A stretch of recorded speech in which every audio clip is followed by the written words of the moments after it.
ข้ามจากประเทศไทยมาฝั่งโขงเขาเรียกว่าธรรมะข้ามโขงธรรมะข้ามโขงนะบาทเนี่ยมานั่งเก้าอี้เด้อนั่งเก้าอี้นั่งเก้าอี้นั่งโซฟาฟังได้เบิดเพราะว่าแม่บ่มีไมโครโฟนดอกแต่ว่ามันหักได้ยินเพราะบ้านเฮามันดีมันมีคิดดีมันไม่ได้เสียงมันไม่ได้ออกไปข้างนอก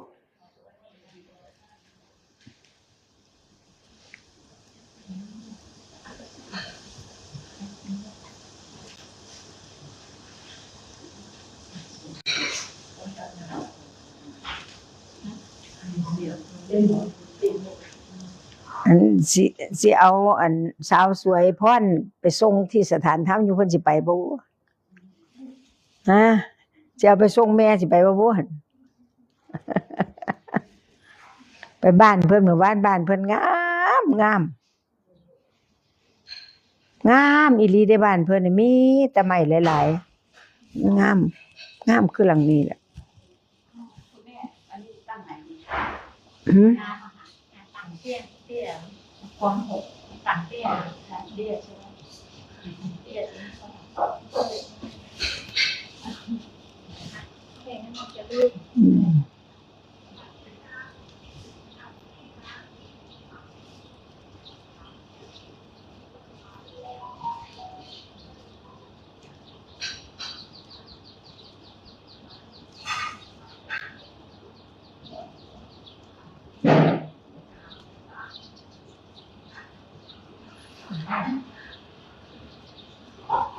พากันกินข้าวอิ่มสุกคนเนาะอิ่มหนำสำราญสุกคนบัดทีนี้อิ่มทั้งร่างกายเด้เดี๋ยวนี้กำลังจะให้อิ่มทางด้านจิตใจด้วยให้อิ่มใจได้ว่าเนี่ยอิ่มกายมาเรียบร้อยแล้วเอาอิ่มใจเมื่อเฮาอิ่มใจนี่โอ้ไม่ธรรมดาเด้มันแตกต่างกับอิ่มกายมันจะหนักอิ่มใจมันจะเบาคือเฮาเหมือนคือเฮามีปีกเฮาบ่มีปีกดอกคือเฮาสิเหาะเหินเดินฟ้าได้นี่เป็นจังซั่นนะเขาเรียกว่าอาหารทางใจเฮาอาหารทางกายอิ่มแล้วบัดนี้เหลือแต่อาหารทางใจสิจะเข้าสู่จิตใจเมื่อมีอาหารทางใจก็ขึ้น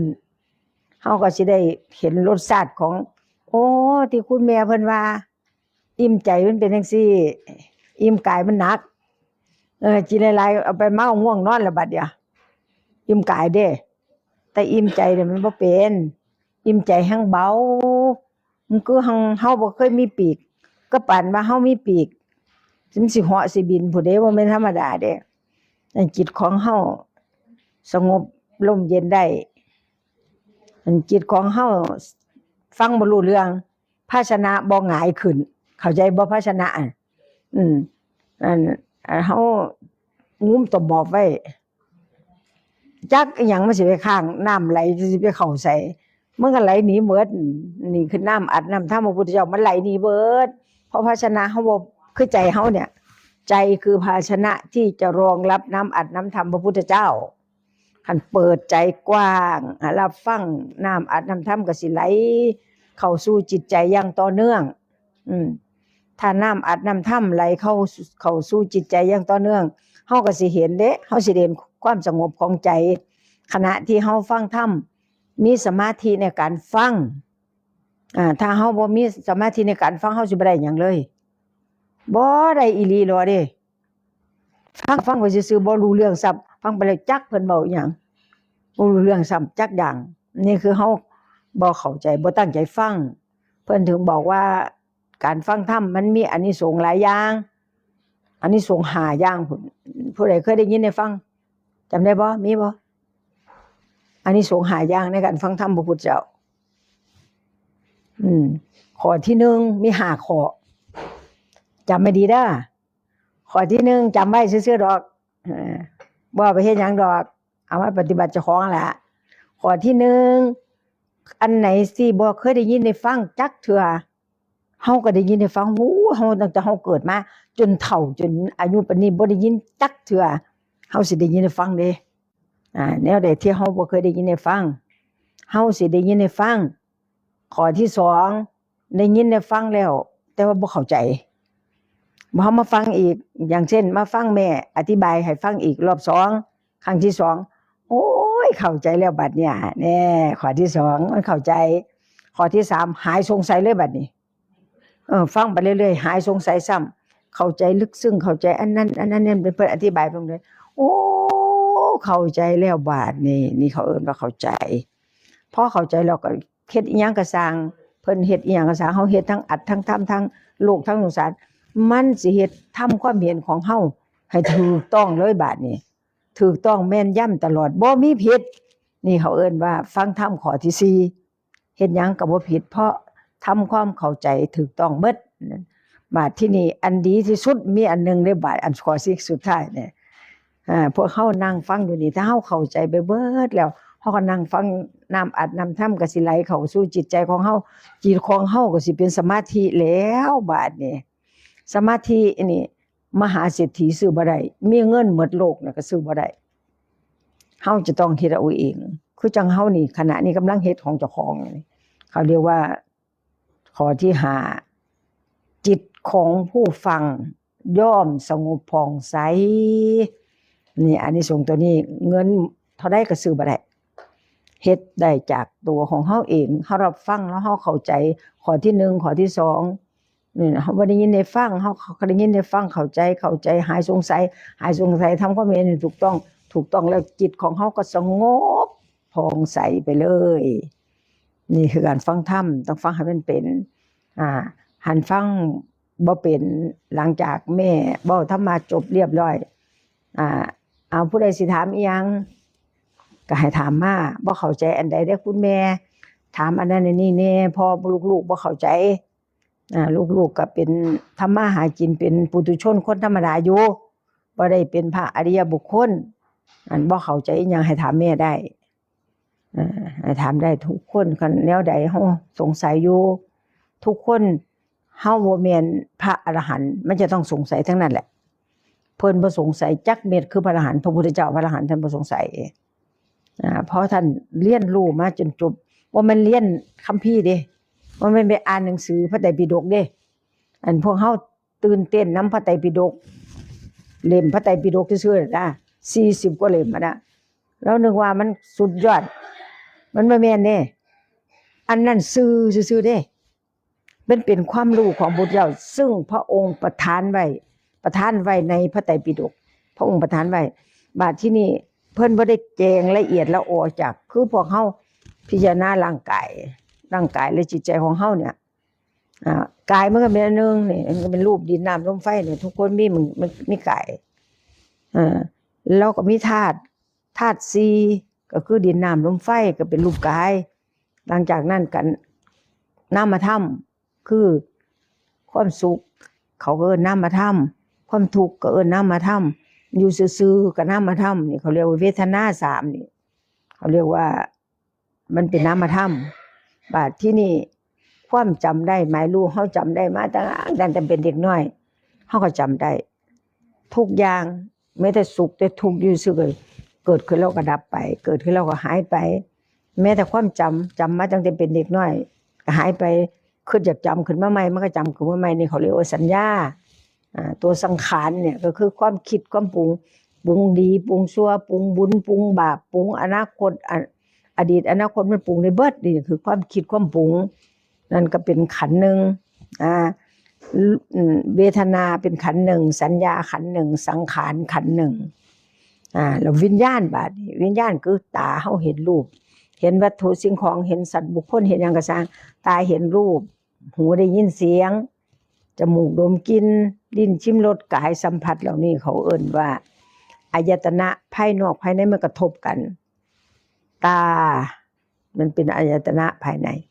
มันเห็นรูปเห็นแล้วมันก็ดับไปเมื่อได้ยินเสียงหยังก็สร้างเสียงนักร้องนักหยังเสียงด่าเสียงนินทาสรรเสริญได้ยินเสียงเราก็ดับไปอ่านมาทั้งหมดดิบ่มีคนจักอย่าง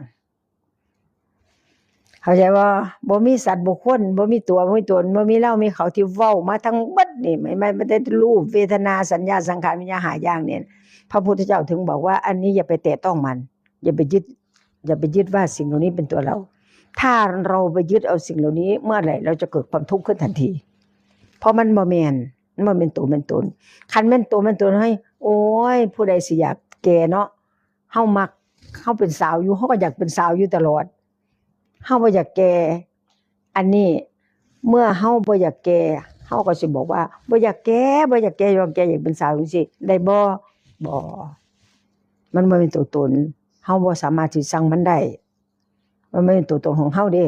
คันแม่นตัวตนของเฮาสั่งมาอย่าแก่มันก็บ่แก่นี่คือตัวตนแท้ๆเลยอย่าเจ็บเด้อมันก็บ่เจ็บอย่าตายเด้อมันก็บ่ตายนี่คือตัวตนอันนี้เฮาหลงเด้พากันหลงเบิดหลงว่าจะเป็นตัวเป็นตนเป็นเขาเป็นเฮาเป็นหญิงเป็นชายเป็นอีหยังหมดทั้งที่แท้ธรรมพระพุทธเจ้าว่ามันบ่แม่นคือเฮาสวดมนต์น่ะเห็นป่ะมันบ่มีตัวตนคำว่าอนัตตาสิเป็นตัวเป็นตนเป็นหญิงเป็นชายเป็นเขาเป็นเราได้จังได๋นั่นน่ะเห็นไหมเฮาสวดมนต์พระพุทธเจ้าแต่เฮาบ่รู้ความหมายเฮารู้ความหมายเมื่อใดนั่นน่ะเฮาก็สิเห็นของจริงโอ้เป็นตาสอนพระพุทธเจ้าแท้สิ่งใดบ่แม่นตัวตนพระองค์ก็บอกว่ามันบ่แม่นพวกเขาน่ะบ่เถียงพระพุทธเจ้าว่ามันแม่นอันนี้ตัวของฉันอันนี้ตัวของเธอนี่มันบ่แม่นเฮาสมมุติน่ะถูกสมมุติว่านี่คือตัวเฮานั่นคือตัวเขาอันนี้นี่คือสมมุติเด้นี่คือสมมุติไม่ใช่ตัวตนเฮาสมมุติเฮาอยู่ในสมมุติทั้งหมดทุกอย่างเกิดจากสมมุติทั้งนั้นแหละเพราะฉะนั้นเฮารู้ตามความเป็นจริงเฮาถึงบ่ทุกข์ถ้าเฮาบ่รู้ตามความเป็นจริงแล้วนี่เฮาทุกข์โลดแล้วเฮาทุกข์อยากได้อันนั้นก็บ่ได้สมปรารถนาอยากได้อันนี้ก็บ่ได้สมปรารถนาอยากได้สิ่งได้ของอยากร่ำอยากรวยอยากดีอยากเด่นบ่อยากเจ็บไข้ได้ป่วยสิ่งเหล่านี้บังคับไม่ได้บังคับบ่ได้จักอย่างเฮาก็เกิดความทุกข์ขึ้นน่ะคือจึงเฮาฮักไผเปรียบเทียบทั้งโลกเฮาแต่ว่าสาวนี่ผู้บ่าวอันนี้ผู้สาวกำลังเป็นวัยหนุ่มวัยสาวเต็มที่ฮักกันแล้วมันบ่ได้กันบาดเนี่ยมันบ่ได้กันเกิดสิมีพี่น้องขัดขวางหรือว่าฐานะผู้หนึงจนผู้หนึงรวยมันบ่เสมอกันพ่อแม่พี่น้องเฮาเพิ่นก็สิมักให้ลูกได้สมมุติมีลูกสาวก็อยากให้ลูกเขยฐานะดีๆเสมอกันมีลูกเขยก็อยากมีลูกสะใภ้ฐานะเสมอกันนี่คือพวกเฮาแต่ถ้ามันแต่งบ่ได้บาดนี้มันเป็นจังซั่นบ่ได้แล้วแต่บุญธรรมกรรมแต่งมามันเฮ็ดบ่ได้มันก็เลยเกิดความทุกข์ขึ้นนั่นน่ะบ่มีดอกคนเกิดมามีสุขเคยมีบ่ในมีแต่ว่าเกิดมาโอ้ยข้ามีแต่ความผู้ข้านี่มีแต่ความสุขทุกข์บ่มีเลยบ่แม่น เฮาร้องไห้อยู่จากเที่ยแต่เกิดมารู้ว่ารู้ว่าเวลาเฮาไห้จากเที่ยไผจำได้จ้างก็จำบ่ได้ว่าไห้จากเที่ยมันทุกข์เด้มันจังไห้เฮาหัวร้อนนี่เฮาก็คิดว่าเฮามีความสุขเฮาก็จำบ่ได้คือเก่าทุกข์ก็จำบ่ได้สุขก็จำบ่ได้เพราะทำไมถึงจำบ่ได้เพราะมันไม่ใช่ตัวตนเฮาสิไปจำก็สิคิดว่าอันนั้นเป็นเฮาอันนี้มันเขาคันเป็นเฮาอีหลีเนี่ยมันบ่เปลี่ยนแปลงบ่แตกสลายบ่พังทลายนั่นคือตัวเฮาอันนี้บ่แม่นตัวเฮาจักอย่างมันก็เลยบังคับบัญชาบ่ได้เฮาเกิดความทุกข์ขึ้นเพราะอันนี้เขาเรียกว่าอีหยังมันบังเขาเอิ้นว่าภาษาพระพุทธเจ้าเขาว่าอวิชชามันปิดบังไว้มันให้เรางูมันปิดบังมันหลอกลวงมันบ่ปิดบังจังได๋บ่งูจังได๋เอาชัดเจนแน่ลูกๆนั่งอยู่นี่เบิดทุกคนน่ะมันติดอีหยังแต่ละคนน่ะโอ้ยผู้ขาจะเป็นผิวงามอะไรนั้นติดหนังเหล่านั้นมันนี่นะจะเป็นเบิ่งเจ้าของบัดได้พาดโทนมางามแท้แน่ไปส่องกระจกหันซ้ายหันขวาเบิ่งหน้าตากับผิวพรรณแก้มแดงอ่องก้องขึ้นมาเอาละติดแล้วนี่เฮาบ่ได้เห็นของจริงเด้พระพุทธเจ้าของเฮาบอกว่าอันนั้นไม่ใช่เราคิดว่าอันนั้นมันจะเป็นของเราหนังนี่เป็นเราเนื้อเอ็นกระดูกทุกอย่างผมขนและฝันหนังเป็นเราบ่แม่นบ่มีเราจักอย่างมันเป็นอนัตตาไม่มีตัวไม่มีตนเราไปสมมุติว่าผมมันเฮาไปสมมุติว่าผมมันก็บ่รู้จักว่าฉันคือผมนะบ่แม่นเขาบ่รู้ฉันคือขนฉันคือเล็บฉันคือฟันฉันคือหนังบ่แม่นเขาบ่รู้เรื่องหยังจักอย่าง ใจดวงนี้ที่มีความมืดบอดคือความลุ่มหลงของเขาอยู่ในนี้มันเที่ยวเสกสรรปั้นย่อว่าอันนั้นเป็นเห่าผมก็เป็นเหล้าขนก็เป็นเหล้าเล็บเป็นเหล้าฟันเป็นเหล้าหนังเป็นเหล้าทุกอย่างในรูปกายนี่เป็นเหล้าเบิดนี่คือความโง่ความเขาของพวกเราไปยึดติดในสิ่งเหล่านี้เข้าถึงบ่พ้นทุกข์จักเที่ยพระพุทธเจ้าเขียนสิ่งเหล่านี้ตามความเป็นจริงว่าบ่แม่นของสวยงามบ่แม่นสัตว์บุคคลตัวตนบ่แม่นสัตว์บุคคลตัวตนเล่าเขาพระพุทธเจ้าเห็นเบิดบาดนี้พระองค์ว่างเบิดบาดนี้กิเลสเจ้ามาจะใส่เพราะหูทุกอย่างตามความเป็นจริงเลยบ่มีกิเลสล่างออกเห็นทุกอย่างตามความเป็นจริงสิ่งที่มันมีอยู่แล้วสิ่งที่มันมีอยู่แล้วเนี่ยพระพุทธเจ้าเห็นตามความเป็นจริงเฮาบ่เห็นตามความเป็นจริงจักเที่ยพวกเฮาถึงเวียนว่ายตายเกิดอยู่ในวัฏสงสารวนเวียนอยู่ที่ไป12ปันนาคนหลายโอ้ยแล้วไปเห็นมันติดอยู่ในวัฏวนไปวนมาไม่รู้จักที่เก่าวนไปนี่เฮาไปนี่ทั้งเห็นป่าที่ถูกขังไว้ให้คนดูให้คนชมทั้งคนที่อยากได้เงินในท้องก็มาแสดงเป็นนางเงือกเป็นไอ้หยังสารพัดอย่างแล้วเอาสัตว์เดรัจฉานที่จริงๆมาแล้วคือนกยุงเอาบินมาถึงเวลาเอาอาหารหลอกถึงเวลาเขาก็บินเพิบลงมากินอาหารทุกบ่แม่นเขาบ่ทุกถูกเบิดคนที่ไปเบิ่งถูกบ่ทุกติเพราะความอยากดูอยากเห็นอยากเป็นอันนั้นอันนี้อยากเห็นแต่เอาปัญญามาใส่บ่เป็นแง่กันอยู่นั่นดีบ่ดีเถียงกันอยู่หั่นมึงนั่งบังกูอันนั้นอันนี้ไล่ไปบนระบัดเนี่ยมีแต่ความทุกข์อุตายมันจะวนอยู่ลักษณะนี้กี่กับจิกันพระพุทธเจ้าองค์ไหนมาตรัสรู้เราก็หนีจากวัฏจักรวัฏวนนี้ไม่ได้มี3วัฏจักรวัฏวนมี3คือกามมาพบก็หมายถึงแต่สัตว์เดรัจฉานขึ้นมาเป็นอยู่ในกามไปถึงเทวดากามมาพบแล้วก็รูปประพบก็รูปประพบ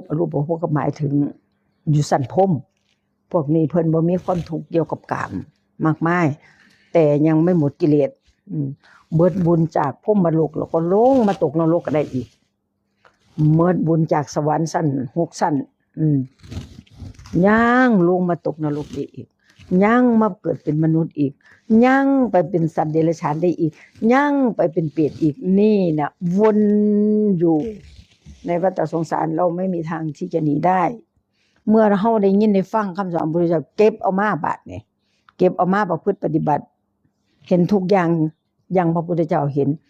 เฮาก็ขาดกิเลสได้เบิดคือพระพุทธเจ้าเลยบัดนี้เพราะว่าพระพุทธเจ้าซี่บอกเฮาแล้วอย่าไปยุ่งกับมันนะเราจะไปยึดเอาสิ่งเหล่านี้ว่ามันไม่ใช่ตัวตนว่ามันเป็นตัวตนนี้อย่าไปยุ่งกับมันถ้าเฮาไปยึดเอาว่ารูปเป็นเหล้าเวทนาคือความสุขความทุกข์ก็เป็นเหล้าสังขารความคิดความปรุงก็เป็นเหล้าสัญญาความจำได้เป็นรูปก็เป็นเหล้าทุกอย่างเมื่อตายเห็นรูปพอดีก็ว่าเป็นเหล้าเบิดทุกอย่างมันแบบกระทบกันอย่างก็ว่าเป็นเหล้าเบิดมันไม่ใช่พระพุทธเจ้าว่ามันไม่ใช่อย่าไปยุ่งกับมันถ้าไปยุ่งกับมันไปยึดเอาสิ่งเหล่านั้นมันจะตบหน้าเราอย่างรุนแรงมันตบหน้าเฮาเด้คำว่ามันตบหน้านี่มันเจ็บบ่เจ็บเพราะเฮาไปยึดเอาสิ่งที่บ่มีสิ่งที่บ่แม่นตัวตนว่าเป็นตัวตนนั่นแหละเฮาถึงเจ็บปวดมันบ่แม่นตัวตนอีหลีสุดท้ายเฮาก็ต้องว่างเพราะต้องตายเพราะบังคับบ่ได้บ่ตายโลกนึงมันก็ตายโลกนึงสุดท้ายตายด้วยความแก่ชราคำขาตายนี่น่าพระพุทธเจ้าว่าอย่าไปยึดมันเด้สมบัติเขาของเงินทองเฮียนซ่านบ้านสองเฮาเฮ็ดงามหรูหราเลิศล้อยขนาดไหนก็บ่แม่นของเฮาจะต้องตายจากมันแน่นอนคันเฮาบ่ตายมันก็มีอันจะต้องพัดพรากจากเฮาคือกันเพราะว่าสมมุติว่าเฮาเกิดอีหยังขึ้นเฮาบ่รู้ว่าอีหยังสิเกิดกับชีวิตของเฮาแน่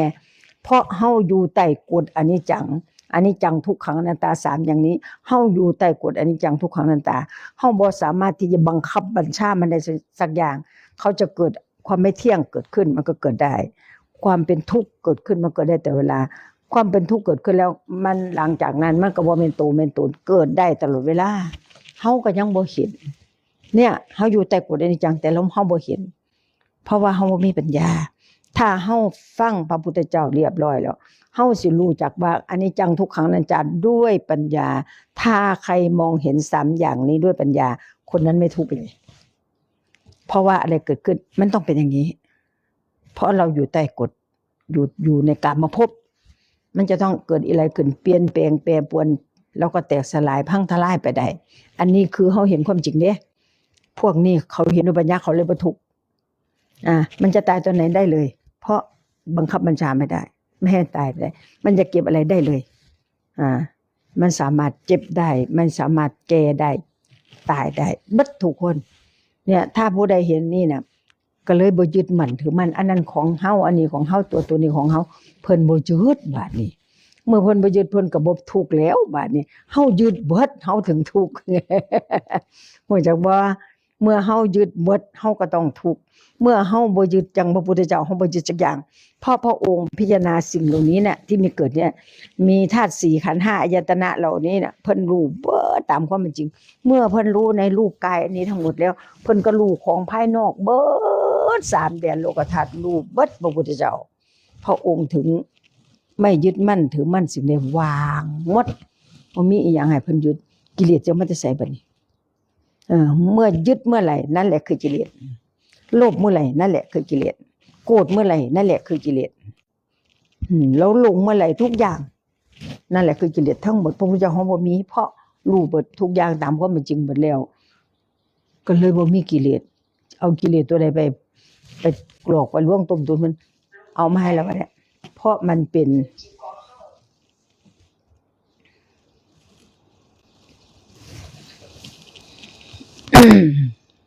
เนี่ยถ้ามีอะไรสะดุดนิดนึงธรรมะกำลังไหลออกมันไปไม่ได้มันสะดุดเพราะมันสะดุดมันเนี่ยถ้ามันนี้มันบ่แม่นอ่านหนังสือมาได้มันออกมาจากภาคปฏิบัติของเฮาหมดที่แม่เว้าอยู่นี่ถ้ามีหยังสะดุดกึกนิดนึงเนี่ยมันก็สะดุดพอมันสะดุดก็มาต่อใหม่มันก็จะเป็นเรื่องใหม่ไปเลยธรรมะกำลังไหลออกอย่างต่อเนื่องแม่นเฮาสิเขียนหนังสือก็เขียนบ่ทันเพราะฉะนั้นแม่ถึงบอกว่าโทรศัพท์ผู้ใดมาฟังธรรมปิดให้หมดไม่ให้เหลือเฮ็ดอีหยังดังโป๊กเป๊กนี่ก็ยังบ่ได้นะผู้นั่งฟังจิตก็บ่เป็นสมาธิในการฟังเลยบ่ได้บุญบ่ได้กุศลในการฟังธรรมพ่อแม่ครูอาจารย์หลวงตานี่เฮาให้ฟ้าผ่าเลยตัวฟ้าผ่าเบิดมันสินั่งอยู่เป็นพันเป็นหมื่นก็สร้างฟ้าผ่าลงไปเลยคำนี้อีหยังแทรกเสียงโทรศัพท์กิ้งเข้าทีเดียวเท่านั้นแหละฟ้าผ่าทันทีเพราะว่าคนที่เขาตั้งใจฟังมันมีอยู่พอเฮาได้ยินเนี่ยน่ะธรรมะที่กำลังไหลออกจากอย่างต่อเนื่องมันก็ไหลไปบ่ได้มันขาดว่าก็เป็นเรื่องใหม่ไปเลยนี่ลักษณะนี้มันถึงเป็นบาปไงเพิ่นถึงบ่ให้เฮ็ดมันเป็นบาปเป็นกรรมเพราะว่าเฮานั่งฟังธรรมเฮาต้องนั่งสมาธิฟังจิตใจของเฮาสิได้รับอาหารที่แม่เว้าเกินขึ้นเบื้องต้นคือว่าอาหารทางกายเฮาอิ่มเบิดทุกคนแล้วเฮาก็รู้ว่าแต่มันหนักมันไม่ได้สบายเมื่อกินอิ่มแล้วมันก็แทนที่ว่าเฮาสิได้สบายเพิ่นเกิดความง่วงนอนขึ้นมาซะมันเกิดหนักแต่อาหารทางใจกำลังไหลเข้าสู่จิตใจเราสิ่งไหนที่เฮาบ่เคยได้ยินได้ฟังเฮาได้ยินได้ฟังเข้าใจลึกๆซึ่งเข้าไปเรื่อยๆจิตของเฮาก็เริ่มสงบผ่องใสได้นั่นแหละมันสิเบาทั้งกายเบาทั้งใจได้อย่างต่อเนื่องมันเป็นจังซี่ในการฟังธรรมคนเฮาเนี่ยมันวนเวียนอยู่ในวัฏจักรวัฏวนจังซี่ล่ะหนีบ่ได้จักเทื่อเพราะความยึดมั่นถือมั่นนั่นน่ะข่ากะอุปทานความยึดมั่นถือมั่นหรือตัณหาคือความดิ้นรนทยานอยากมันดิ้นรนทยานอยากในสุขอย่างในรูปหญิงเห็นรูปชายเห็นรูปหญิงมันในดิ้นรนวันนี้มันชอบอ่ะเด้ผู้หญิงเห็นผู้ชายป้าจะเป็นรอเนาะจะเป็นงามเนาะได้ยินเสียงเขาบอกโอ้ยเสียงเพิ่นจะเป็นมวลเนาะอีกแหละผู้ชายเห็นผู้หญิงบัดอุ้ยจะเป็นงามคักอยากได้เฮ็ดลูกเฮ็ดเมียจะเป็นงาม เบิ่งอันใดงามไปเบิดนั่นเห็นไหมนี่แหละเขาเรียกว่าเรื่องของกิเลสพระพุทธเจ้าเห็นพระอรหันต์เห็นอยู่ซื่อพอเฮาเห็นบ่แม่นได้ติดนึบของเพิ่นเห็นสักแต่ว่าเห็นเห็นหยังก็สร้างเห็นแต่รูปสัตว์บุคคลหรือวัตถุสิ่งของเห็นเพิ่นก็สักแต่ว่าเห็นเด้เพิ่นบ่มีความยึดมั่นถ้าเราฆ่าตัณหาคือความดิ้นรนทยานอยากกับความยึดมั่นถือมั่นในตัวในตนในสิ่งของทุกสิ่งทุกอย่างเป็นพระอรหันต์เลยเป็นพระอริยบุคคลเลยบ่ต้องเอาหลายอย่างบ่มีความดิ้นรนทยานอยากบ่ยึดมั่นบ่ติดบ่ยึดในหยังจักอย่างใส่มันไปช่วยข้าวคือพระพุทธเจ้าปัจจัย4ใส่ทั่วข้าวเพิ่นบ่ได้ยึดเด้ว่ามันเพิ่นยึดบ่แม่นเด้มีอะไรก็ใช้ไปมีอะไรก็เยียวยาไปแล้วก็จบอันนี้เป็นของเราอันนี้เป็นของเราอันนั้นเป็นของบ่แม่นเด้พระพุทธเจ้าพระอรหันต์ท่านบ่เป็นจังซั่นค่ะบ่คือเฮาเด้เฮานี่เป็นทุกข์แม้แต่มีเงินในธนาคารมีทองคำมีหยังก็ย้านตั้งแต่มันหายต้องมีความรับผิดชอบดูแลรักษาเมื่อเฮามีความผิดชอบรับผิดชอบดูแลรักษามันก็เป็นทุกข์ติเฮานี่ถูกบ่เงินในธนาคารมีฉาชีพมันสิมาเอาของกูไปบ่เนาะ ย่านเขามาหลอกเอาไปแล้วบาดเห็นบ่มันเป็นทุกข์บ่มันเป็นทุกข์เบิดล่ะลูกแม่ถึงบอกให้ฟังพระพุทธเจ้าบ่มีเด้พระอรหันต์ท่านก็บ่มีท่านใช้มันก็ใช้ไปซื่อๆคือเยียวยาสมมุติว่าทำไมท่านถึงหมอจังรักษาพระพุทธเจ้าถึงให้หมอชีวกกุมารพัฒน์รักษาพระองค์ที่พระบาทห่อเลือดที่พระเทวทัตกิ้งหินลงมาจะฆ่าทำไมพระองค์ไม่ปล่อยให้มันเจ็บปวดรวดร้าวอยู่อย่างนั้นไม่ใช่อันนั้นผิดพอเยียวยาได้ท่านก็ปล่อยให้หมอเยียวยาไปแล้วแต่พระองค์ก็หายไปพวกเขาคือกันพระอรหันต์ทุกมื้อนี้คือกันเพิ่นเจ็บไข้ได้ป่วยมันก็ไปหาหมอก็มาลูกศิษย์ลูกหาก็นิมนต์ไปหาหมอแน่ให้ได้อยู่นำพวกลูกพวกหลานโปรดลูกโปรดหลานต่อไปนี่คือความเมตตาท่านก็รักษาไว้พอเยียวยารักษาได้ทั้งเยียวยารักษาบ่ได้ทั้งก็ดิดผึ่งเดียวมันก็ไปแล้วนั่นเพิ่นบ่ได้ทุกข์เด้พระอรหันต์องค์ไหนกลัวตายไม่มีบ่มีกลัวตายคือพวกเฮาเด้เพิ่นสิเป็นหยังบรรลุเบิดบรรลุจากเบิดสุแนวเพราะฉะนั้นพวกเฮาฟังธรรมแล้วเอาไปพิจารณาเพราะว่าเจ้าของก็มีคือพระพุทธเจ้ามีรูปบ่มีขันธ์5บ่มีธาตุ4ขันธ์5อายตนะเหล่านี้มีหมดทุกคนพระพุทธเจ้าก็มีคือเฮาแล้วพระพุทธเจ้าจึงได้ประเสริฐเลิศทั้งที่เอาธรรมอันประเสริฐเลิศมาสอนพวกเฮาคือบ่ได้จักเทื่อเฮาคือบ่เป็นพระอรหันต์จักเทื่อถามเจ้าของนะเฮาคือนั่นเป็นพระอรหันต์แท้นั้นเฮาคือบ่ได้เป็นพระอรหันต์จักเทื่อเฮาก็มีกับพระพุทธเจ้าคือกันมีเหมือนกันแต่เราไม่ได้ทำอย่างท่านอย่างพระองค์เฮาสิเฮ็ดได้บ่สันว่าพระองค์เสด็จออกไปลูกน้อยๆก็ยังบ่กล้าเบิ่งหน้าเมียก็บ่กล้าสังกาลาพ่อแม่ญาติโกโหติกาญาติสนิทมิตรสหายที่อยู่ในความปกครองของพระองค์พระองค์ก็บ่ได้บอกไผหนีไปจับม้าตัวนึงกับนายชนะเท่านั้นพระองค์บ่ได้บอกไผบ่ได้สั่งไผประตูก็เปิดให้เองเห็นบ่ล่ะหนีซะก่อนหนีไปจนพระองค์ตรัสรู้แล้วบัดนี้กลับขึ้นมาบาดเนี่ยพ่อก็เป็นนิมนต์พระเจ้าสุโธทนะเป็นนิมนต์มาโปรดก็ได้สำเร็จพระนางพิมพาก็เป็นพระอรหันต์พระราหุลก็เป็นพระอรหันต์พระเจ้าสุโธทนะก็เป็นพระอรหันต์พระนางก็คือพระนางประชาบดีก็เป็นพระอรหันต์ลูกเรามี2มีลูกสาว1ลูกชาย1เป็นพระอรหันต์เบิดนางรูปนันทากับนายนันทะเป็นลูกของพระแม่เจ้าประชาบดี2ลูกของพระนางสิริมหามายาก็มีคนเดียวแต่พระพุทธเจ้าของเรานะเห็นไหมได้เบิดตระกูลเสด็จออกไปพระองค์เดียวหรือเอาคนสัตว์ของตระกูลหมดไม่ต้องกลับมาเวียนว่ายตายเกิดอีกแล้วบรมสุขตลอดอนันตกาลเห็นไหมพระองค์ไปองค์เดียว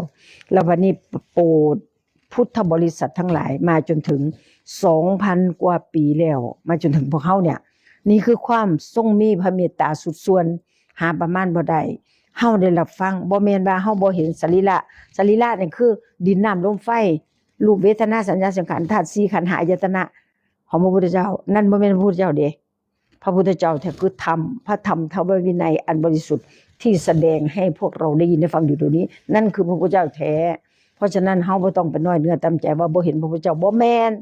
พระพุทธเจ้าอยู่กับเฮาตลอดเวลาพระธรรมพระวินัยคือพระพุทธเจ้าองค์แทนพระพุทธเจ้าแท้ๆจริงก็คือพระธรรมพระวินัยเฮาได้ยินได้ฟังอยู่นี่ล่ะบ่ต้องแม่บ่เคยได้น้อยเนื้อต่ำใจว่าโอ้ยบ่เห็นพระพุทธเจ้าเฮาสิบรรลุธรรมได้บ่แม่นธรรมพระพุทธเจ้าอยู่กับเฮาตลอดเวลาเฮาได้ยินได้ฟังนั่นแหละรีบปฏิบัติตามคำสอนของพระองค์เฮาก็พ้นทุกข์เลยบัดนี้บ่มีคำว่าบ่พ้นทุกข์จักคนบ่มีขอให้เฮาเฮ็ดตามอันนี้เฮาบ่เฮ็ดตามติเฮาบ่เฮ็ดตามแต่กิเลสพุ่นแม่ยังบอกว่าอย่าไปกราบพระพุทธเจ้าพระธรรมพระสงฆ์กราบกิเลสพุ่นพวกเจ้ากราบกิเลสโลภก็กราบมันโกรธก็กราบมันหลงก็กราบมันราคะตัณหามานะทิฏฐิกราบมันเบิดโลดเอ้ามันบังคับให้เฮาโลภเด้อยากได้หยังก็บังคับมาแล้วบังคับให้เฮาโกรธพร้อมฟาดเอาจนตาดำตาแดงยังบ่พออยู่กราบมันพุ่นแม่ว่าอย่าไปกราบพระพุทธเจ้ากราบพระพุทธเจ้านี่เป็นของสูงศักดิ์สิทธิ์อันนี้นี่พวกเฮาบ่ได้กราบพระพุทธเจ้าแม่ว่าไปกราบแต่กิเลสพุ่นละคันว่าโลภสิโอ้คันว่าโกรธผู้ใดนี่บ่ตาดำตาแดงกูบ่เซาว่าอย่าโกรธไปฮอด เครียดไปคือกันมันเป็นจังซั่นนี่คือเรื่องของกิเลสเฮาไปเชื่อกิเลสมากกว่าพระพุทธเจ้าเด้เฮาถึงบ่พ้นทุกข์ตามพระพุทธเจ้าคันเฮาเชื่อพระพุทธเจ้าเรื่องหยังเฮาสิบ่ได้เป็นพระอริยบุคคลเป็นแท้ๆล่ะบ่เป็นบ่มีเพิ่นปฏิบัติให้เห็นอยู่นี่ผู้เพิ่นเป็นก็มีอยู่นี่เพิ่นบ่บอกก็ซื่อว่าเพิ่นเป็นบ่เพิ่นบ่ได้บอกเพิ่นบ่ได้ติดปีไว้เว้ย เพิ่นติดปีไว้ใครแน่เพิ่นบ่ได้ติดปีไว้ปีนี้พระโสดาปีนี้สกิทาคาปีนี้อนาคาปีนี้อรหันต์เพิ่นบ่ได้ติดไว้เพิ่นบ่ได้ติดปีไว้ธรรมอยู่ในใจเพิ่นพุ่นแต่ว่าคำสอนของมาเพิ่นแสดงออกมามันเป็นธรรมเด้ถ้าเฮาฟังเป็นเฮาก็สิรู้เฮาฟังบ่เป็นจังเฮาก็บ่รู้แม่บ่เคยสอนผู้ใดว่าเอาพวกเจ้ามาเป็นหยังมาเคยรู้ลูกแท้งลูกบ่เคยเฮ็ดอันนั้นอันนี้มาผิดบ่มาคุณแม่นี่ล่ะเก่งหลายสิมาสะเดาะเคราะห์สะเดาะกรรมให้พวกลูกพวกหลานน่ะแม่บ่เคยมีเด้ออันนี้น่ะบ่แม่นคำสอนพระพุทธเจ้าเฮางดเว้นเองศีล5ข้อตัดได้เบิดทุกอย่างเบิดเลยล้างได้หมดคนมีศีล5บ่ต้องให้ไผมาสะเดาะเคราะห์สะเดาะกรรมตัดเว้นยังว่าไปบ้านอ้ายแม่บูอันที่เมื่อวานเนี่ยบ้านขึ้นบ้านใหม่น่ะที่เพิ่นมีศาลพระภูมิยกออกเลยบ่ต้องหาไผบ่ต้องหาพระหาเพอสิใดมายกออกมันบ่แม่นยกไปทวีปใดโยนถิ่มใส่มันก็สิเป็นหยังแม่บอกหลายคนแล้วบางคนมาตั้งไว้ชั้น3พุ่นโยนทิ้งแม่บอกว่าอยู่ซื่อๆแล้วอยู่เย็นเป็นสุขสบายบ่เห็นเป็นหยังคุณแม่ อันนี้เฮาย่านเราบอกต่อกันแล้วมันผิดนี่ล่ะโอ้ยบ่ได้ดอกต้องหาหมอมาหาหมอมาเอาอีตอนตั้งก็หาหมอมาตั้งนู้นน่ะมันเชื่อบ่อิฐหินบุญทรายซื้อมือมาตั้งแล้วก็หาเอาข้าวแดงข้าวดำอีหยังก็บ่ว่าผลไม้มาตั้งเขาบ่ได้กินเขาบ่มีเราเอามากินมันเหลือเท่าเก่าบ่เอ้าให้แม่ถามมึงเนี่ยมันเหลือเท่าเก่าบ่เอามาตั้งไว้น่ะมันยังเท่าเก่าบ่คันมันยังบ่เท่ากับมดแม่นแดงน้อยมากินเท่านั้นแหละ ฟังให้มันเป็นเด้ฟังให้มันเป็นธรรมพระพุทธเจ้าบ่ได้สอนให้เฮาลงทิศลงแดนไปแบบนี้เด้เฮานี่พากันลงทิศลงแดนเชื่อตามๆกัน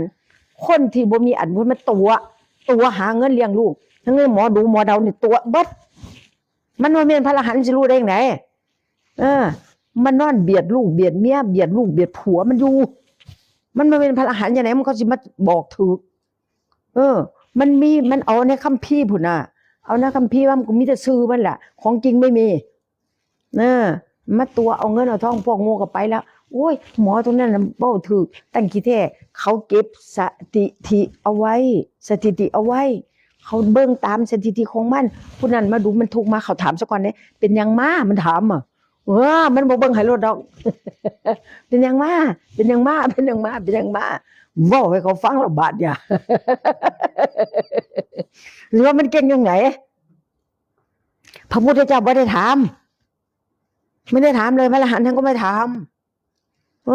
หมอดูหมอเดาเนี่ยผีเจ้าเขาทรงบนอย่างอย่าไปเด็ดขาดเขาไม่รู้ดอกเขาตัวเขาอยากได้เงินเขาก็หาเงินไปแต่เลี้ยงลูกเลี้ยงผัวเลี้ยงบุกเลี้ยงเมียเขาอย่างมาอย่าจะไปหาเสียในห้องซี่เขาตัวเป็นไงกันยังเสียอยู่ยังไปแต่พื้นอยู่โมแมนจักชาติอย่าไปเสียเขาเด้เขาบ่เป็นพระอรหันต์เขาบ่เป็นพระพุทธเจ้าเขาจะไปรู้ได้ไงอย่าไปหลงเงินหาเงินแทบรวมแทบไตเดินเนยไม่ละไปเขากินเบิดเขาว่าเอาเท่าใดไก่เขาเบิดเท่านั้นพันเท่านี้พันเพิ่นว่าเท่านี้มันเท่านี้หมื่นเพิ่นว่าเขาตัวเอาเราก็ไปเสียเขาได้ที่นี่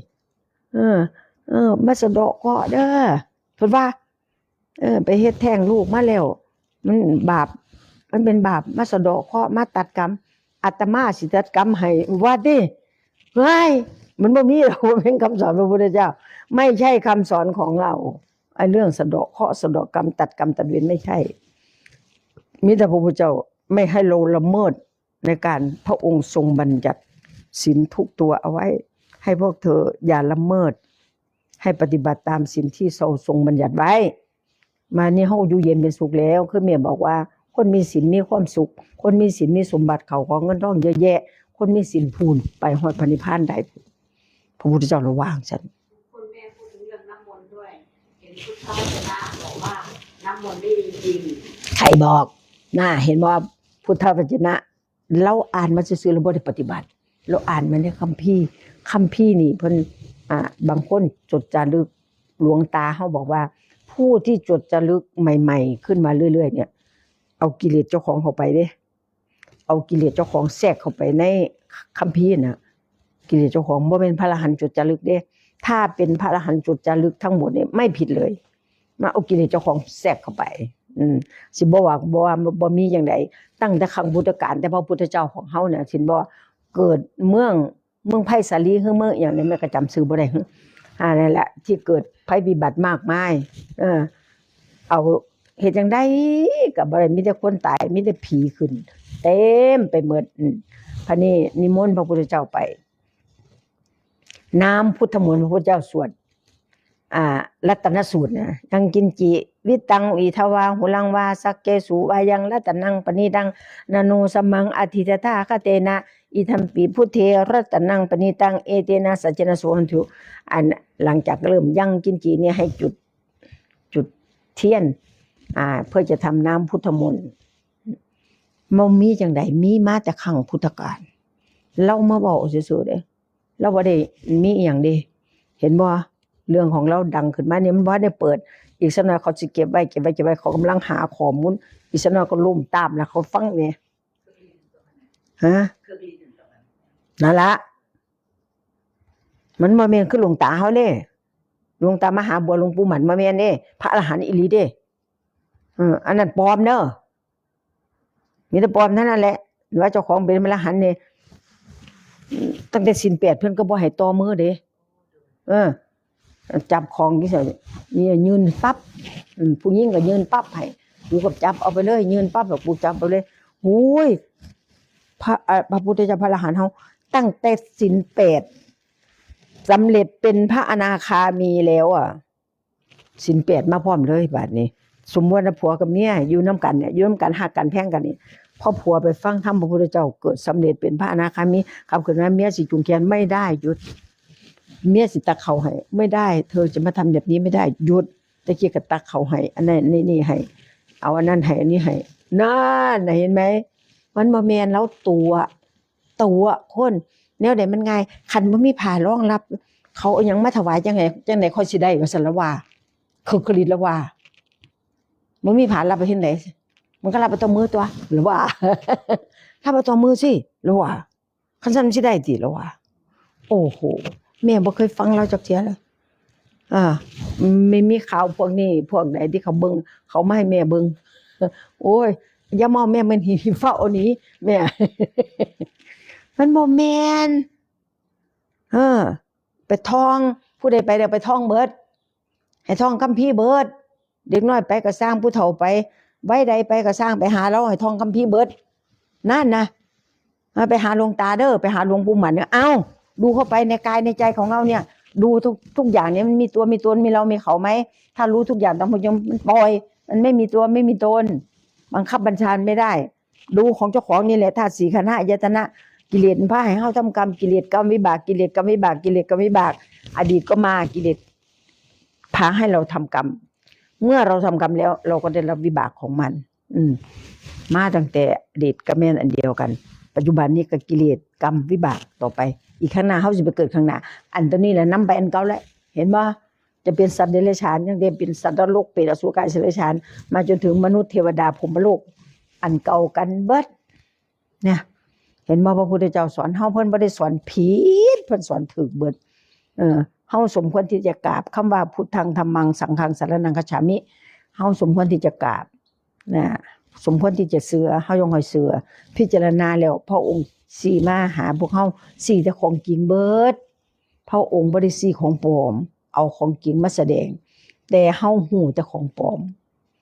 เป็นหยังฮู้ของปลอมกิเลสเป็นของปลอมเด้ล่ะเฮาฮู้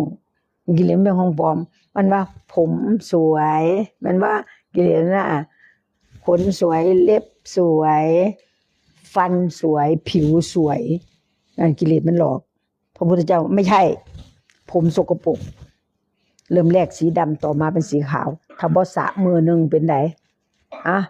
มือหรือ2-3 มือก็สร้างเอามือเก่าๆแล้วดมเบิ่งเป็นไดแล้วที่อยู่ของมันคือน้ำเลือดกับน้ำเหลืองบาดเนี่ยล่อเลี้ยงอยู่นี่ละที่อยู่ของผม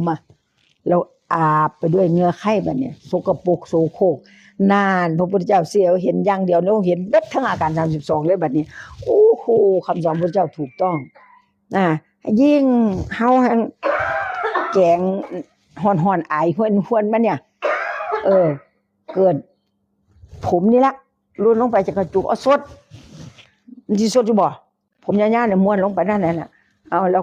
คนๆซะก็ดีๆเลยสดบ่มันบ่สดมันบ่กินเพราะมันขี้เดียดไหนบอกว่าผมสวยผมมันไม่ได้สวยมันสกปรกเราจะกินได้ยังไงถ้าว่าผมสวยมันต้องสวยตลอดมันต้องกินได้ไม่รังเกียจเลยนี่คือผมสวยบัดที่นี่ดูผมมันเดียวแล้วขนก็คือกันบาดเนี่ยดูเล็บก็คือกันที่อยู่ของมันท่านผู้ใดบ่ตัดเล็บขี้เล็บความสกปรกซ่อนอยู่ในขี้เล็บสกปรกบ่ล้างมือจึงเข้าบ่ได้นี่คือความสกปรกบัดนี้แกะเล็บออกเลือดไหลย่ามบัดเนี่ย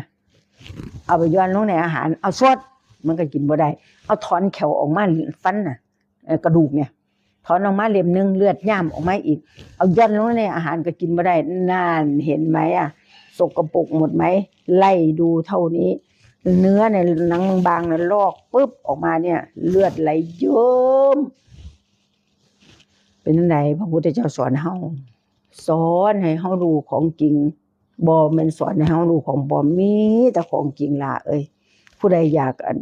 พ้นทุกข์เอาไปพิจารณาคำสอนพระเจ้าแม่นี่เป็นคนที่ได้ยินได้ฟังแล้วเก็บมาพิจารณาทันทีเด้แม่บ่แม่นฟังแล้วผ่านไปเด้เก็บเอาผมมาพิจารณาก่อนพอเห็นผมอย่างเดียวเห็นความสกปรกโสโครกบาดนี้ก็นั่งลอกออกไปเบิดบาดนี้อันที่5แล้วก็เห็นแต่ผีดิบอยู่นำเจ้าของย่างไปใส่เขาสิบ่เอิ้นผีดิบเขาสิเอิ้นหยังแล้วก็ทั้งเลือดน้ำเลือดน้ำเหลืองไหลเยิ้มไหลแมลงวันก็บ่ไหวเพราะมันสกปรกนี่แหละคือความจริงพระพุทธเจ้าของเราสอนถึงของจริงกิเลสมันสอนมีแต่ปลอมหมดแต่เป็นหยังเฮาไปเชื่อกิเลสเฮาบ่เชื่อพระพุทธเจ้าเป็นหยังเพราะเราไม่ได้ปฏิบัติตามถ้าผู้ใดเขาปฏิบัติตามเขาเป็นพระอริยบุคคลได้เสยเลยก้าวเข้าสู่พระอริยบุคคลได้สบายเพราะเขาเชื่อพระพุทธเจ้าเด้ล่ะแต่ว่าพระที่สมควรเชื่อเขาเชื่อเด้พระที่มีกิเลสอยู่คือจังข่าวดังๆของคือกฤษเนี่ยมันบ่แม่นของจริงเด้เราบ่แม่นผู้ใดสิไปศึกษามันย่อว่าเราเป็นพระอรหันต์ต่างก็บ่แม่นยันเลยแหละแม่ไปกราบแล้วโลดว่าเราเป็นพระอรหันต์ติอันนี้อยากหัวก็เป็นไปตามแล้วบางแน่ เขาของมาให้ฉันยืนเอามือจับเอาน้ำผู้หญิงน่ะไปเบิ่งหลวงตาเด้อบัดเนี้ยผ่ารับของทางก็จะมีผู้ใดเอาของมาถวายเพิ่นเอาวางปั๊บวางลงไปพอเอาวางปั๊บเขาหยิบมีผ้าหยิบผ้าออกไปท่านก็มามีคนมาอีกเขาก็วางไว้ให้ของลงมาตรงนี้คนที่หยิบออกมาเนี่ยมันก็วางไว้เพิ่นบ่เคยไปรับเอาของโตมือคนจักเถื่อพระอรหันต์น่ะพระพุทธเจ้าตั้งแต่พระพุทธเจ้าลงมาถึงหลวงปู่มั่นหลวงปู่เสาของเฮาเนี่ยมันมีคือคลิตแล้วเอาเองเพิ่นงัดออกจากหลวงปู่ชาแล้วซ้ำบ่ให้ไว้เป็นลูกศิษย์หลวงปู่ชาเด้อหลวงปู่ชาเป็นลูกศิษย์หลวงปู่มั่นเด้อนั่นแหละมันแหวกแนวฮู้จักบ่ผู้หญิงงามๆเนี่ยนะเปิดห้องนี่โหอันนี้ของพระอาจารย์ของพระอาจารย์หมอแหกแตกกระโปรงแก้วอาหารทุกอย่างเปิดตู้โชว์ให้คนเบิ่งพุ่นน่ะไปอยู่บ้านพุ่นน่ะอาหารเครื่องเฮ็ดอีหยังของเขาบิณฑบาตมาบ่กินเด้อบ่กินอาหารบิณฑบาตต้องกินอาหารหรูหราเลิศร้อยที่เขาเฮ็ดมาถวายน่ะเห็นบ่เวลาไปเฮียนเขาจังได๋จังว่านุ่งแต่อังสะบ่ได้เด้ต้องปิดคอรู้จักไหมพระธรรมยุทธ์เพิ่นสิพาปิดคอตลอดเพิ่นบ่ได้ห่มเฉวียงบ่าเด้เวลาฉันอยู่วัดท่านถึงเฉวียงบ่าเวลาออกทางเอาข้างนอกปั๊บจะเข้าในหมู่บ้านใดๆก็ตามผ้าจะต้องปิดคอตลอดไว้เห็นบ่นั่นน่ะผู้ปฏิบัติดีปฏิบัติชอบบ่เห็นรู้เรียนลูกเล็กว่าเจ้าของเป็นพระอรหันต์ติแม่บ่เสียบ่ง่ายดอกแม่บ่เห็นหันแม่สิว่าอันนี้บ่แม่นหันแม่ว่าสิบ่แม่นอีหลีเด้บ่ทันโดนตามมาเลย ผลลบตามมาทันทีมีตั้งเยอะตั้งแยะมีเป็นตั้งเป็น9องค์10องค์ท่านเขามาถามแม่บ่แม่นหันแม่วางสิมันก็บ่แม่นอีหลีเด้หันถ้าว่าอันนั้นใช่หันแม่วางสิล่ะไปโลด อันนี้ว่าบ่แม่นนี่บ่แม่นอีหลีอ้าวแม่เป็นคนภาวนาเนาะล่ะบ่แม่นแม่ไปฟังผู้นั้นมาผู้นี้เว้าดิบ่แม่นไปเสียตามเขาเด้เสียจากการปฏิบัติของเจ้าของว่าธรรมที่แท้จริงมันเป็นจังไดธรรมข้องใจมันเป็นจังไดเพิ่นก็สิฮู้เหมือนบ่แม่นเพิ่นไปคิดเอาซื่อๆเด้ไปเสียตามกันไหลไปตามกันเบิดบ่แม่นเพชรอันพากันลังไหลไปหันไปกราบพญานาคอยู่ชโนดน่ะเพชรนะหาไปเบิ่งซื่อๆแต่บ่เป็นหยังหาไปเบิ่งว่ามันแม่นอีหลีบ่อันคนลงไหลเขาเรียกว่าพวกเฮาเนี่ยมันเป็นมงคลตื่นข่าวมันบ่ว่าแต่อีหยังอยู่ไสแต่ตื่นไปเฮาเพิ่นว่าตื่นข่าวเด้มันศักดิ์สิทธิ์อีหลีบ่พญานาคมีอีหลีบ่ไปเบิ่งบ่อน้ำศักดิ์สิทธิ์มีอีหลีมันสิสกปรกเขายืนเงินลงไปหั่นน่ะทิ่มลงไปหั่นน่ะไปกินน้ำสกปรกหั่นน่ะ จังว่าล่ะพากันเฮ็ดไปทั่วมาหาเสียลมๆแรงเสียพระพุทธเจ้าเฮาพุ่นเสียพระธรรมเสียพระสงฆ์พุ่น3อย่างนี้พาเราพ้นทุกข์ได้แน่นอนพ้นทุกข์อีหลีเพราะฉะนั้นอย่าไปเสี่ยงง่ายๆพระพุทธเจ้าสิมาในกายในใจในแยกกายแยกจิตของเราอยู่ตลอดเวลาแยกดูสิมันเป็นเดียวกันบ่ถามมันอยู่นำกันนี่ล่ะมันเป็นเดียวกันบ่กายมันเป็นอันนึงจิตมันเป็นอันนึงกายมันเป็นรูปธรรมจิตมันเป็นนามธรรมบ่มีตัวไม่มีตนเป็นนามธรรมเด้เป็นธาตุรู้ซื่อๆอยู่ด้วยกันน่ะแต่ทำไมรู้ทุกสิ่งทุกอย่างเพราะจิตนี้มันเป็นธาตุรู้กายเป็นธาตุบ่รู้นะคนสุขเกิดขึ้นคนทุกข์เกิดขึ้นเฉยๆเกิดขึ้นแล้วเขาก็บ่รู้เรื่องของเขาแหละว่าเขาเป็นหยังเพราะฉะนั้นเฮาฟังธรรมนี่เฮาต้องฟังเป็นบ่แม่นเฮาไปเชื่อไผง่ายๆคนใดที่เชื่อง่ายๆโดยไม่บ่ใส่ปัญญาไหลลงทางตามเบิดเพราะหัวหน้ามันบ่ฮู้จริงเด้เพราะหัวหน้าที่มาบอกให้เฮาเสียเฮาก็เสียเขาแล้วก็ไหลลงทางต่ำเบิด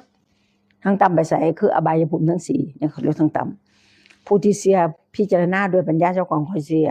บัดนี้นี่ขึ้นสูงตลอดอย่างเฮาเสียหลวงปู่มั่นหลวงปู่เสาเฮาหรือเสียหลวงตาเฮาก็ขึ้นเบิดบาดนี้ตั้งแต่มนุษย์เทวดาพรหมโลก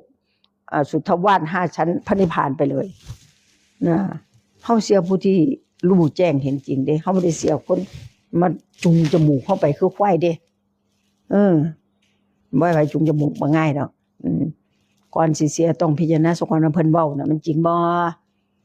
มันจริงเบิดเพิ่นยังค่อยเสียบ่แม่นว่าได้ยินปั๊บเสียโลดบ่แม่นพระพุทธเจ้าอย่ามาเชื่อเรานะถ้าพวกเธอยังไม่ได้เอาคำสอนของเราไปประพฤติปฏิบัติเชื่อเฉยๆผิดพระพุทธเจ้าว่าผิดอีหลีเด้เฮาไปเสียซื่อๆเสียอย่ามาเชื่อเฉยๆพวกเธอต้องเอาคำสอนของเราไปประพฤติปฏิบัติให้รู้แจ้งเห็นจริงขึ้นมาจากภาคปฏิบัติของตัวเองเท่านั้นถ้าเราไม่รู้แจ้งเห็นจริงในภาคปฏิบัติของตัวเองเราก็จะผิดหมดเหมือนเดิมผิดแล้วชาตินี้บ่เรียกผิดไม่รู้กี่กับกันยาวนานสักเท่าไหร่มันจะผิดต่อกันไปเรื่อยๆบ่มีที่สิ้นสุดเนี่ยเขาเอิ้นว่ามันผิดเมื่อมันผิดแล้วเราก็เอาขึ้นบ่ได้แล้วเห็นเพราะมันพวกเฮาเอาขึ้นบ่ได้มันสิเอาขึ้นได้จังได๋ก็เที่ยวเกิดเที่ยวตายเวียนว่ายแต่เกิดอยู่ในวัฏจักรวัฏวนอยู่ในทะเลโคลนขี้กับเยี่ยวน้องขี้กับน้องเยี่ยวน่ะมันสกปรกบ่เฮาเล่นอยู่หั่นน่ะเล่นตลอดเล่นตายชาตินี้เราก็กลับขึ้นมาเล่นใหม่ตายไปแล้วก็กลับขึ้นมาเล่นใหม่มาเกิดใหม่เล่นอยู่ในของสกปรกโสโครกตั้งแต่อยู่ในคันมันดามันก็สกปรกโสโครกพอแห้งแล้วติดคุกมืดติดตารางมืดนรกมืดก็ว่าได้อยู่ในท้องแม่ลืมตาก็บ่ได้เยื่อก็หุ่มอยู่นอนก็ขดอยู่หั่นล่ะไปใส่ก็บ่ได้กินอาหารก็บ่ได้ตั้ง9 เดือน10 เดือนมันบ่ทุกข์มันสิมีบ่บัดคลอดออกมากับช่องแคบๆนิดเดียวก็เฮาก็รู้ว่าช่องแคบมันคือมันแคบบ่นั่นล่ะส่วนลูกดันออกมาได้มันบ่ตายมันยังนั่นคือทุกข์ที่สุดขนาดที่คลอดออกจากช่องแคบของมารดา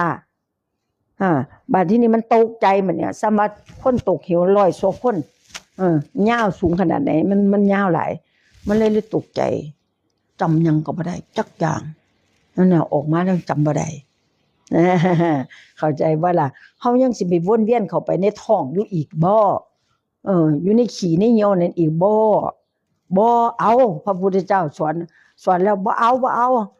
ลูกไม่เอาไม่เอาทำไมทำงานศีลสมาธิปัญญาคือมรรคมีองค์8สัมมาทิฏฐิสัมมาสังกัปปะวาจากัมมันโตอาชีววายโมสติสมาธิอันนี้คือ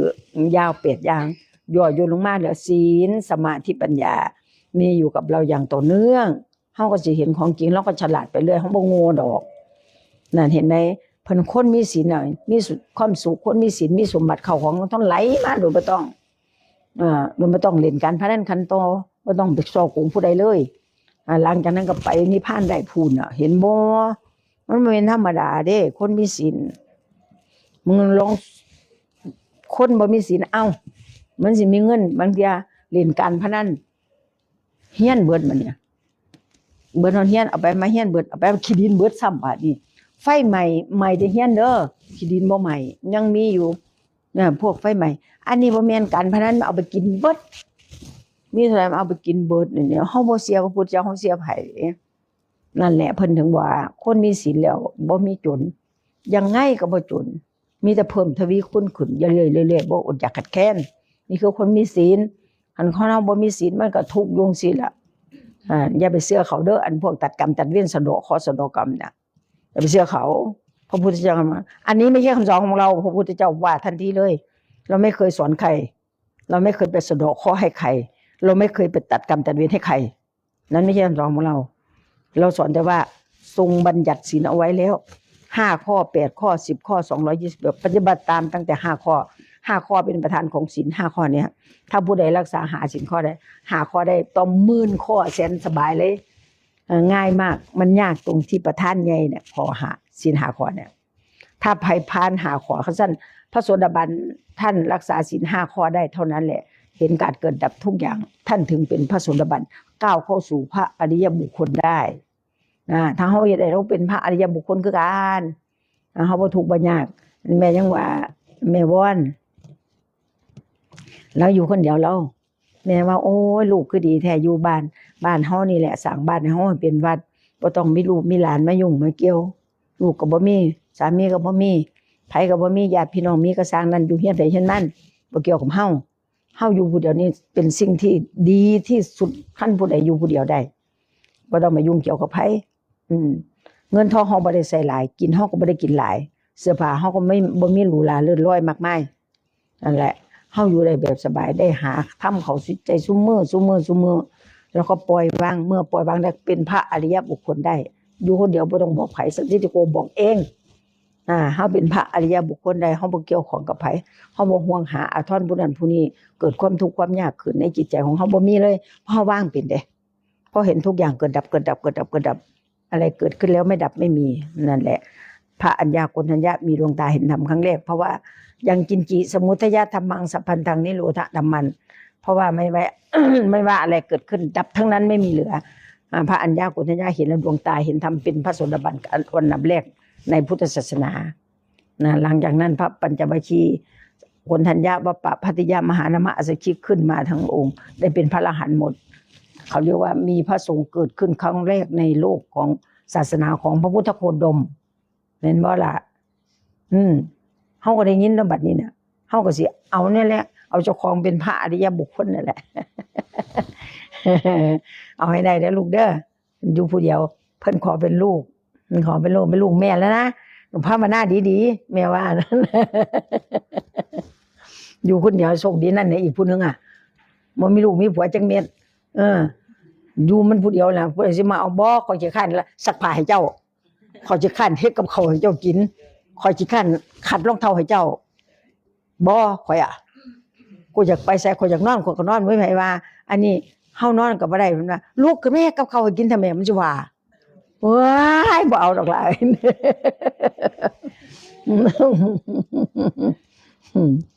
มันเป็นจังซั่นตัวแม่นเขาบ่ได้บอกหน้าที่ของแม่บ้านมันฮักผัวเด้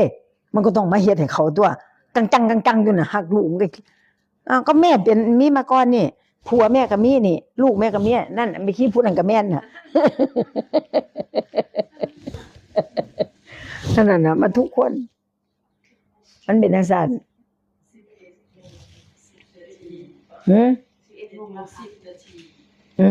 โมงแล้วคันซั่นก็สมควรก่อนเนาะมื้อหน้าค่อยมาฟังใหม่ได้โอกาสแม่ก็สิมาฟังใหม่เพราะว่าแม่มีลูกสาวเป็นแม่ชีอยู่ฝั่งนี้มันมาอยู่นำแม่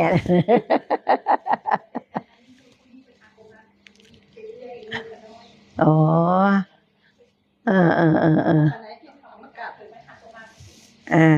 เอามาลูกมา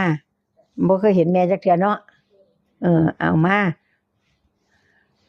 กราบมันก็เป็นบุญเป็นกุศลเป็นมงคลกับพวกเจ้านั่นล่ะสาธุอยู่เย็นเป็นสุขภาวนาเด้อน่ะทั้งน้องทั้งใหญ่นั่นล่ะปฏิบัติธรรมการทำบุญให้ท่านบ่แม่นว่าเพิ่นเป็นพระเฮ็ดบุญสิได้เท่ากันเบิดบ่แม่นเด้ ถ้าเฮา เจอหน้าบุญคือจังหลวงปู่หมั่นเฮาหลวงปู่มหาบัวเนี่ยหลวงตามหาบัวเนี่ยทุ่มโลดอันนั้นเพิ่นเป็นพระอีหลีเด้พระอรหันต์อีหลีเด้เป็นผู้บริสุทธิ์เด้แม่ก็อยู่น้ำพอเนี่ย17 ปีนะอยู่บรรดาบ่กินข้าวกินน้ำดอกจอยเบิดจอยซ้ำในบูแหละ44 กิโล ตะกี้ผู้น้อยๆบ่ได้กินข้าวกินน้ำอยู่ตั้ง6 ปีพุ่นเนาะเฮ้ยบ่แม่นธรรมดาเว้ยกินก็กินทีละหน่อยทีละคำ2 คำ4 5 คำก็แล้วแต่กินเยียวยาได้ภาวนาต่อมีแต่เดินจงกรมนั่งสมาธิจนว่าเฮาฮู้ว่าเราไปได้แล้วนะค่อยกินนี่โอ้ยเดี๋ยวนี้กินหยังแซ่บเบิดเห็นบ่ลูกเอาหยังไม่กินแซ่บเบิดได้บุญประสบคนเด้อกินหยังก็แซ่บเป็นอาหารแม่เจ็มแก้วก็แซ่บกินลวกผักก็แซ่บอีหยังก็สมผักเสียน เราก็กินสมปลาอนุพรแซ่บสมปลาเราปุ่นสมปลาแซลมอนเราไปฮอดสถานทำหลายเทื่อแล้วอ้ายเพิ่นไปได้ว่ากันว่าสมปลาน้องสาวเพิ่นว่าหั่นน่ะเพิ่นไปบอกแม่สมปลาน้องสาวเพิ่นโอ้ยมันคือเก่งแท้แม่ว่าอยู่มันคือบ่มาหาแม่จักเทื่อแน่แม่ว่า